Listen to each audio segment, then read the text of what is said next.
absolutely close, but not critical. Hang up because it's watching law enforcement and then to respond to their needs and needs of whether it's their landline or cell phone line. We need to understand and cancel the hang up strategy and as you mentioned, we're talking a tornado, possible tornado, at the very, very least, a confirmed wind damage neighbor. And this is a long-lived one. This is a wind damage neighbor that's been traveling from the Gulf all the way inland now.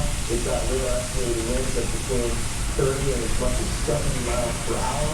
And when you have wind like that, after picking up some information on the Minnesota Highway, we want